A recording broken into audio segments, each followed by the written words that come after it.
কেন?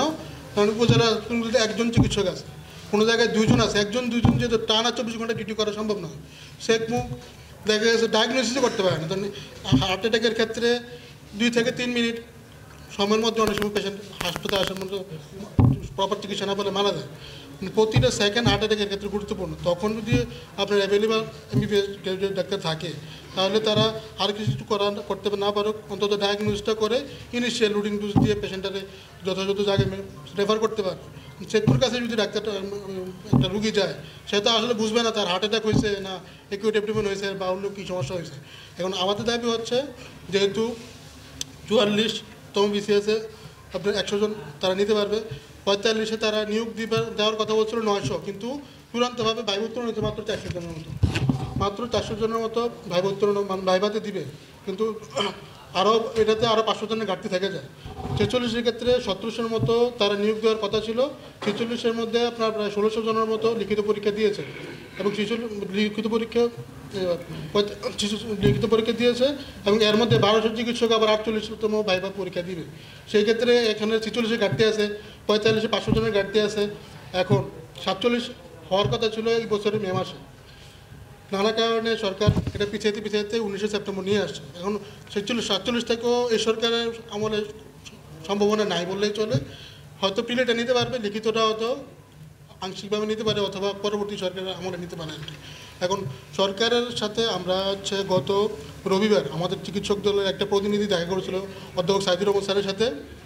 ওনার সাথে কথা বলার পরে উনি বলছে এই সমস্যা উনি নিরসন করবে উনি বলছে, কিন্তু আমরা পরবর্তীতে জানতে পারি যে তারা নিরসন করবে, ঠিক আছে, কিন্তু 48তম বিসিএস থেকে তারা নিরসন করবে না। তারা পরবর্তীতে হয়তো 50তম বিসিএস ঘোষণা দিবে, জেনারেল বিসিএস ঘোষণার মাধ্যমে হচ্ছে তারা নিয়োগ দিতে চাচ্ছে। যেহেতু 4টা বিসিএস চলমান আছে, মানে 45 আছে, 46 আছে, 47 আছে, এগুলো থেকে তারা আসলে তাদের ক্ষমতা থাকে কারণ সময় এটা নিয়োগ দেওয়া সম্ভব নয়। তাদের একটা উপায় আছে, সেটা হচ্ছে 48তম বিসিএস। তারা যদি চায় তাহলে প্রপারলি এখান থেকে নিয়োগ দিতে পারে।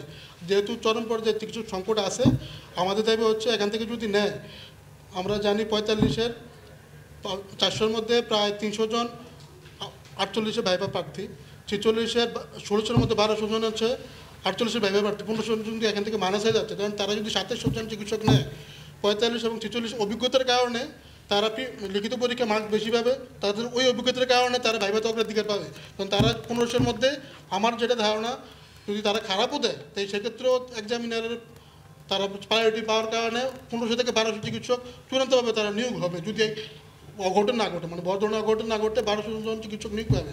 তাইলে আমার হাতে 2700-এর মধ্যে 1200 যদি মাইনাস হয়, তাহলে আপনি পাচ্ছেন হচ্ছে 1500। তাইলে এখান থেকেও 1200 চিকিৎসক আপনি পাচ্ছেন না। সেই ক্ষেত্রে হচ্ছে 44 তারা ঘোষণা দিয়েছে নিয়োগ দিবে, কিন্তু তারা ঘোষণা দিলেও এখনও ওই রিপিট ক্যাডারের 44 রিপিট ক্যাডারের জটিলতার কারণে তারা ওইটাও তারা হচ্ছে চূড়ান্ত গ্যাজেট প্রকাশ করতে পারে না। এখন আমাদের যেটা হচ্ছে, আমাদের দাবি হচ্ছে সরকারের যে চিন্তাটা আমরা জানতে পারছি, পরবর্তী 50তম বিসিএসের মাধ্যমে 2000 চিকিৎসক যেটা তারা ঘোষণা দিয়েছে, এটা অধ্যাপক সাইদুর রহমান স্যার প্রধান উপদেষ্টা বিশেষ সহকারী উনি ঘোষণা দিয়েছে 2000 চিকিৎসক নিবে, কিন্তু সেটাও সময় সাপেক্ষ। এটাও অন্তত 1.5 থেকে 2 বছর লাগবে ওই সমস্যাটা নিরসন করার জন্য। সরকারের ভাবমূর্তি রক্ষার জন্য এবং সাধারণ মানুষের প্রান্তিক পর্যায়ে সাধারণ যারা রুগী আছে তাদের প্রপার চিকিৎসার জন্য তারা যদি চায়, সেক্ষেত্রে 48তম বিসিএস থেকে 2700-এর পাশাপাশি আরও 2000 চিকিৎসক যদি নিয়োগ দেয়, তাহলে আপনার 4600 বা 700 মতো থাকে। তখন এখান থেকেই যখন আবার 45 এবং 46 যারা নিয়োগ পাবে, তারাই কিন্তু আবার 47 দিবে। এই প্রার্থীগুলো 47 দিবে, 47-এর 1300-এর মধ্যে আবার দেখা যাচ্ছে এই প্রার্থীগুলো 1000 জন 47-এ আবার চূড়ান্তভাবে নিয়োগপ্রাপ্ত হবে। সেক্ষেত্রে যদি তারা 2000 অতিরিক্ত নেয়ও, সেক্ষেত্রে দেখা গেছে 45, 46 এবং 47-এ তাদের পদোন্নতি এবং সিনিয়রিটির জন্য তারা আবার ব্যাক করে ওইখানে চলে যাওয়ার কারণে দেখা যায় তারা যে 2700 জন নিতে যাচ্ছে, আলটিমেটলি 27 জনের মতোই থাকবে, হয়তো 200 থেকে 300 জনের মতো হচ্ছে বাড়তি থাকে আর কি। সেক্ষেত্রে সরকারের কোনো লস নাই।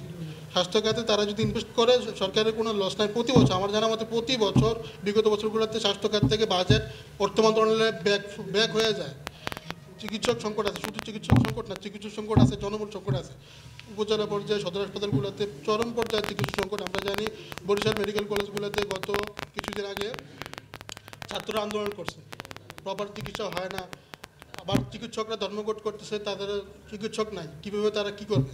সেই ক্ষেত্রে শুধু বরিশাল মেডিকেল কলেজ নয়, একটা হচ্ছে উদাহরণ বললাম, বরিশাল মেডিকেল কলেজ থেকে শুরু করে যতগুলা মানে জেলা পর্যায়ে সদর হাসপাতাল আছে, উপজেলা পর্যায়ের হাসপাতালগুলো আছে, সেখানে সব জায়গাতে চিকিৎসক পর্যায়ে চিকিৎসক সংকট, এই চিকিৎসক সংকট নিরসনের জন্য আমাদের দাবি হচ্ছে সরকার যে চিন্তা করতেছে যে পরবর্তীতে আরও 2000 চিকিৎসক আরেকটা বিসিএস ঘোষণা দিয়ে নিবে, সেটা থেকে সরে এসে তারা নিয়ে অসুবিধা নেই, তারা 2000 নেই, আরও 3000 নেই, আমাদের সমস্যা নেই।